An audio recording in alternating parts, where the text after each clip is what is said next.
Alors, c'est à mon tour de vous souhaiter la bienvenue et c'est avec vraiment une très grande satisfaction que je m'adresse à vous ce matin,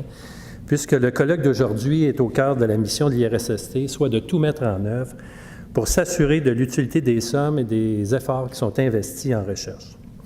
J'ai le privilège d'être entouré d'une équipe stimulante qui, jour après jour, multiplie les initiatives et les stratégies pour rejoindre et mobiliser les acteurs de toutes les sphères de la santé et de la sécurité du travail. L'événement d'aujourd'hui ne fait pas exception et c'est à l'instigation de deux membres du service, soit Charles Gagné et René Liboiron, que l'on en doit la tenue. Que l'on parle du transfert, de l'application, du partage ou de l'échange des connaissances, ce qui importe, c'est d'établir et de maintenir un dialogue constant entre les chercheurs qui sont les générateurs de connaissances et les utilisateurs dont vous faites partie. À ce titre, j'aimerais mentionner que nous entretenons un réseau de partenaires qui participent activement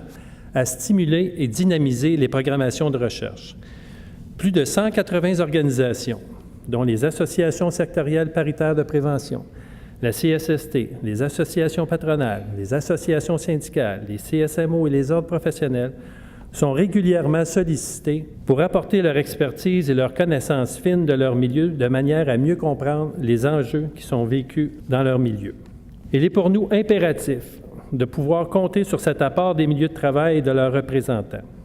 Cet apport permet d'élaborer des programmations de recherche axées sur des problématiques prioritaires et de favoriser l'accès à des terrains d'études desquels émaneront des solutions qui, nous l'espérons, pourront être exportées vers d'autres milieux.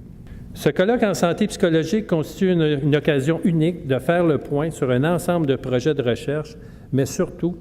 d'entendre les témoignages des représentants des milieux de travail qui ont mis en application des solutions proposées par les diverses équipes de recherche.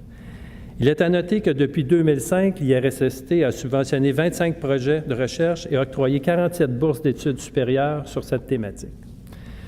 Vous êtes plus de 330 personnes à avoir accepté notre invitation, ce qui en fait l'événement institutionnel ayant attiré le plus de participants. En parcourant la liste des personnes inscrites, j'ai réalisé que, contrairement à d'autres colloques, la thématique d'aujourd'hui rassemble des représentants d'une plus grande diversité de secteurs de travail que ce que l'on observe habituellement pour ce type d'événement. Ceci témoigne, à mon avis, à quel point les problèmes de santé psychologique au travail constituent une problématique répandue. À cet égard, il m'apparaît important de souligner que plusieurs organisations ont délégué des représentants des employeurs et des travailleurs, ce qui laisse présager qu'au terme des échanges d'aujourd'hui, les réflexions se poursuivront dans les milieux de travail et que vous agirez comme relayeurs auprès de vos collègues à tous les niveaux de vos organisations respectives. En terminant, j'aimerais remercier tous les chercheurs qui ont accepté notre invitation de venir partager avec vous les résultats de leur recherche, mais surtout d'avoir accepté de les présenter sous une forme qui favorise les échanges. Sur ce, bon colloque.